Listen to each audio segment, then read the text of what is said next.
हरियाणा में इनेलो से छिन जाएगा चश्मा। ताऊ देवीलाल की बनाई पार्टी का हरियाणा से मिट जाएगा नाम और निशान। चुनाव आयोग ने दी चश्मा छीने जाने की चेतावनी। विधानसभा में नहीं आया 6 नंबर तो पार्टी से छिन जाएगा सिंबल।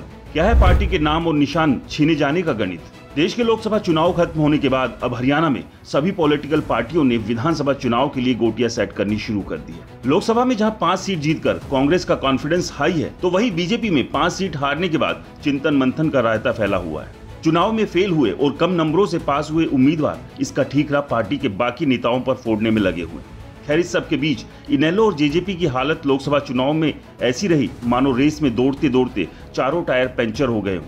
ऐसे में दोनों पार्टियां विधानसभा में वोट की हवा और जुगाड़ से पार्टी की गाड़ी को पटरी पर लाने की जुगत में लगी है। लेकिन इस सब के बीच इनेलो के सामने सबसे बड़ा संकट अब हरियाणा में वोट से अपना वजूद वापस पाने के साथ साथ नाम और निशान मिटने से बचाने का भी है। दरअसल चुनाव आयोग ने पार्टी को स्पष्ट कह दिया है कि इस विधानसभा चुनाव में पार्टी के नंबर सही नहीं आए तो इनेलो से उसका चश्मा छीन लिया जाएगा। 2019 के विधानसभा चुनाव से पहले ताऊ देवीलाल की बनाई पार्टी की एक आंख तो पहले से ही चली गई थी। ऐसे में चश्मा भी छिन गया तो पार्टी को ना राह दिखेगी और ना ही रास्ते में कोई ऐसा राही जो उंगली पकड़कर संकट से बाहर निकाल दे। चलिए अब आपको बताते हैं कि इनेलो से क्यों और कैसे चुनाव आयोग उसका नाम और निशान छीन सकता है। चुनाव आयोग के नियम के अनुसार किसी भी पार्टी को 2 चुनाव यानी लोकसभा व विधानसभा में निर्धारित वोट नहीं मिलते हैं तो उससे स्टेट पार्टी का स्टेटस छीन लिया जाएगा।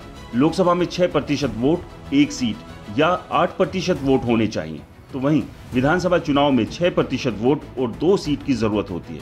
लेकिन पार्टी अगर 2 चुनाव में लगातार ऐसा नहीं कर पाती है तो पार्टी सिंबल छीन लिया जाता है। ऐसे में अब इनेलो को हर हाल में 2024 के विधानसभा चुनाव में अपने सिंबल को बचाने के लिए 6% वोट और 2 सीट जीतनी होगी।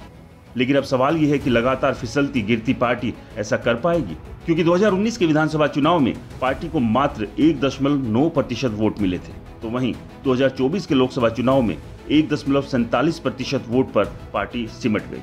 1987 में पूर्व डिप्टी पीएम ताऊ देवीलाल ने इनेलो पार्टी की नींव रखी थी, जो अब पूरी तरह से ढहने के साथ साथ दलदल में भी धंसती जा रही है।